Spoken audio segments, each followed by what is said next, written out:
Agora a gente vai falar sobre um tema que costuma trazer muitas polêmicas, traz muitos conceitos, já foi o tema da moda e agora tem gerado algumas polêmicas porque muitas pessoas têm trazido conceitos diferentes para isso. Mas é um tema que é o centro, ele acaba sendo o centro do meu processo e da nossa jornada de desenvolvimento, que é o tema propósito. Se eu te perguntar nesse momento, qual é o seu propósito? Você saberia refletir, você saberia se responder sobre isso? Se eu te perguntasse para que você nasceu, para que você foi chamado nessa terra, qual é o objetivo, qual é o seu objetivo nesse lugar que a gente chama de planeta Terra, você saberia responder?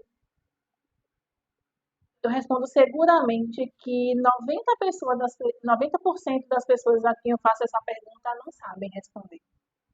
E eu também, por muito tempo, não soube responder. O que era o meu propósito estava ali, estava posto, todo mundo enxergava, mas eu não conseguia enxergar isso como propósito na minha vida. Até o dia que eu tive acesso a uma teoria japonesa chamada Ikigai.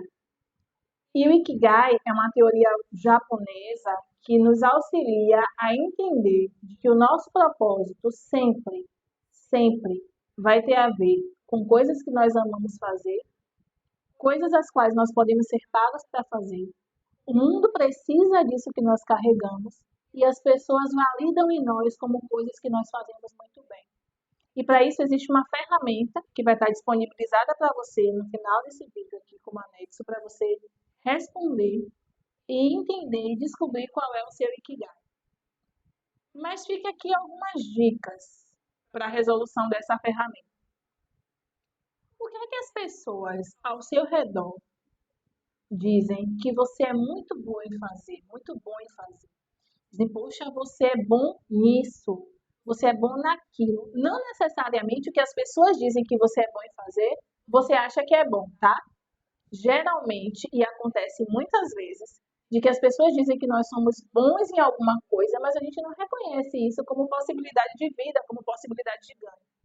Por exemplo, quando eu tive contato com essa ferramenta no ano de 2021, mais ou menos, final de 2021, eu fazia essa pergunta a todo tempo para mim, para Deus, dizia, qual é o meu propósito? Qual é o meu propósito? Eu estava voltando para o serviço social, estava voltando a voluntariar em uma ONG de serviço social, com atendimento aos usuários de uma comunidade aqui de Salvador, mas eu não sentia completa com isso. Mas, ao mesmo tempo, essa minha ação, essa minha atuação voluntária me possibilitava ter acesso a várias mulheres nesse processo. E nesse processo a gente tinha atividades de orientação, de desenvolvimento profissional, e isso me dava sentido de fazer. Então não era o serviço social puro e simples que me gerava prazer, mas era o fato de estar com essas mulheres auxiliando no desenvolvimento delas que me gerava prazer. Quando eu fiz essa ferramenta, o Ikigai, e lá na pergunta tem o que as pessoas dizem que você é bom em fazer, as pessoas dizem que eu sou boa em aconselhar. Durante muito tempo, 10 a 15 anos da minha vida, eu fiz isso que eu faço hoje de forma voluntária. As pessoas ligavam para mim e diziam, já que vamos tomar um café, já que eu preciso conversar. Só que eu nunca enxerguei nisso uma possibilidade de vida, uma possibilidade de ganho.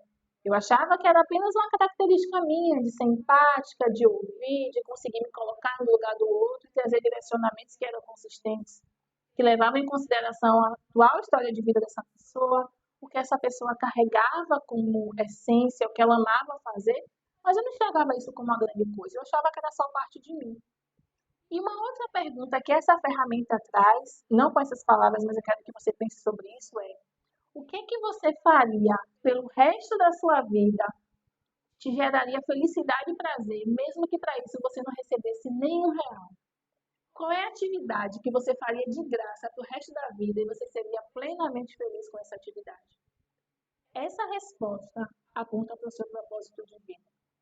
E aí você pode dizer, poxa, Jaque, mas o meu propósito de vida é desenvolver pessoas. Mas eu hoje trabalho como contadora. Como eu desenvolvo pessoas como contadora? Se o papel de contador É um papel burocrático, um papel que está ali lidando com as leis, com os impostos. E aí fica para você o desafio de entender que dentro do que você faz, ainda que você tenha construído uma jornada, há sempre a possibilidade de agregar o seu propósito ao que você faz.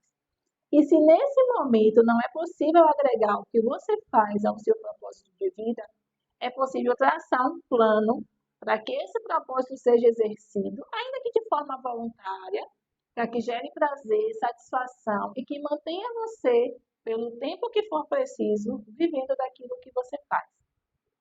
Então, o desafio de olhar para o nosso propósito é entender de que forma o que eu carrego de precioso impacta na sociedade. Porque uma coisa que eu aprendi nesse processo de entender sobre Ikigai, de entender sobre jornada de desenvolvimento pessoal, é que o nosso propósito, 90% das vezes, vai ter a ver com pessoas. 90% das vezes vai ter relação com a forma como eu afeto o outro e como eu desenvolvo o outro naquele ambiente em qual eu estou inserido.